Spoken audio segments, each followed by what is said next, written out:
Now after 6 days, Jesus took Peter, James, and John his brother, led them up on a high mountain by themselves, and he was transfigured before them. His face shone like the sun, and his clothes became as white as the light. And behold, Moses and Elijah appeared to them, talking with him. Then Peter answered and said to Jesus, Lord, it is good for us to be here.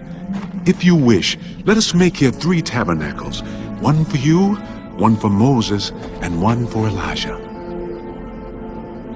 While he was still speaking, behold, a bright cloud overshadowed them, and suddenly a voice came out of the cloud, saying, This is my beloved Son, in whom I am well pleased. Hear him. And when the disciples heard it, they fell on their faces and were greatly afraid. But Jesus came and touched them. Arise, and do not be afraid. When they had lifted up their eyes, they saw no one but Jesus only. Now, as they came down from the mountain, Jesus commanded them, Tell the vision to no one until the Son of Man is risen from the dead.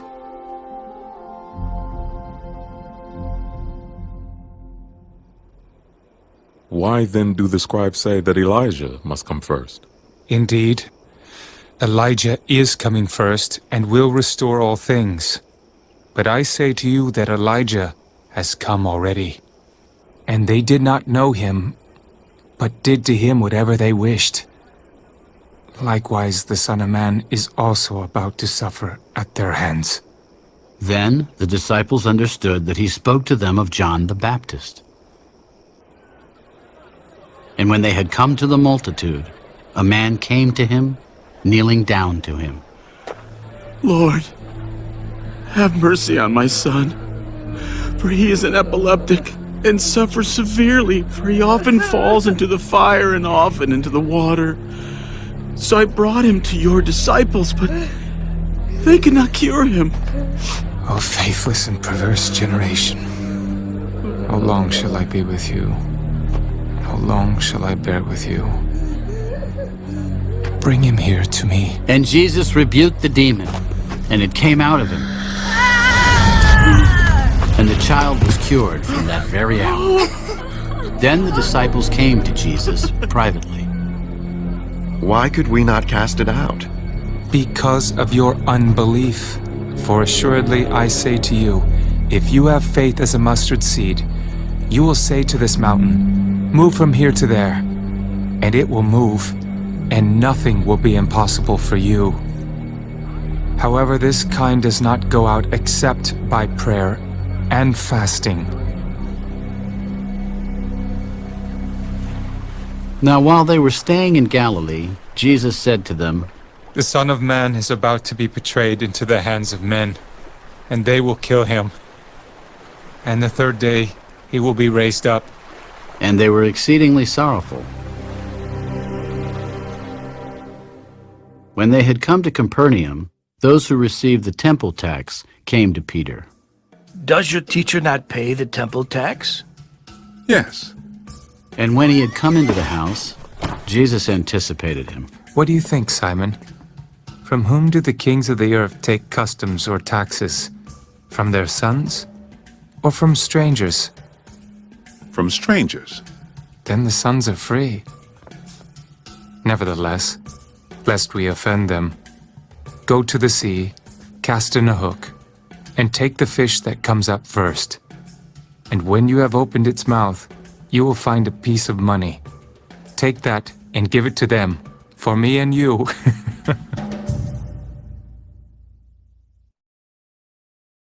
At that time the disciples came to Jesus. Who then is greatest in the kingdom of heaven? Then Jesus called a little child to him, set him in the midst of them. Assuredly, I say to you, unless you are converted and become as little children, you will by no means enter the kingdom of heaven. Therefore, whoever humbles himself as this little child is the greatest in the kingdom of heaven. Whoever receives one little child like this in my name receives me. But whoever causes one of these little ones who believe in me to sin, it would be better for him if a millstone were hung around his neck and he were drowned in the depth of the sea. Woe to the world because of offenses. For offenses must come, but woe to that man by whom the offense comes. If your hand or foot causes you to sin, cut it off and cast it from you. It is better for you to enter into life lame or maimed rather than having 2 hands or 2 feet to be cast into the everlasting fire. And if your eye causes you to sin, pluck it out and cast it from you. It is better for you to enter into life with 1 eye rather than having 2 eyes to be cast into hellfire. Take heed that you do not despise one of these little ones. For I say to you that in heaven, their angels always see the face of my Father who is in heaven. For the Son of Man has come to save that which was lost. What do you think? If a man has 100 sheep, and one of them goes astray, does he not leave the 99 and go to the mountains to seek the one that is straying? And if he should find it, assuredly I say to you, he rejoices more over that sheep than over the 99 that did not go astray. Even so, it is not the will of your Father who is in heaven that one of these little ones should perish. Moreover, if your brother sins against you, go and tell him his fault between you and him alone. If he hears you, you have gained your brother. But if he will not hear, take with you 1 or 2 more, that by the mouth of 2 or 3 witnesses every word may be established. And if he refuses to hear them, tell it to the church. But if he refuses even to hear the church, let him be to you like a heathen and a tax collector. Assuredly I say to you, whatever you bind on earth will be bound in heaven, and whatever you loose on earth will be loosed in heaven. Again I say to you, that if 2 of you agree on earth concerning anything that they ask, it will be done for them by my Father in heaven. For where 2 or 3 are gathered together in my name, I am there in the midst of them. Lord, how often shall my brother sin against me, and I forgive him? Up to 7 times? I do not say to you up to 7 times, but up to 70 times 7. Therefore the kingdom of heaven is like a certain king who wanted to settle accounts with his servants. And when he had begun to settle accounts, one was brought to him who owed him 10,000 talents. But as he was not able to pay, his master commanded that he be sold with his wife and children and all that he had, and that payment be made. The servant therefore fell down before him, saying, Master, have patience with me, and I will pay you all. Then the master of that servant was moved with compassion, released him, and forgave him the debt.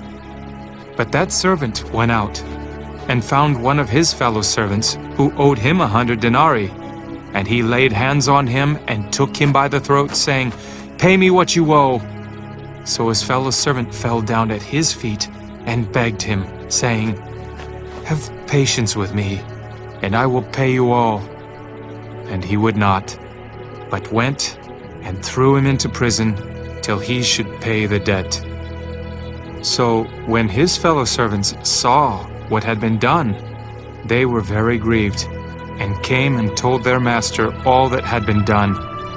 Then his master, after he had called him, said to him, You wicked servant, I forgave you all that debt because you begged me. Should you not also have had compassion on your fellow servant, just as I had pity on you? And his master was angry, and delivered him to the torturers until he should pay all that was due to him. So my heavenly Father also will do to you if each of you, from his heart, does not forgive his brother his trespasses.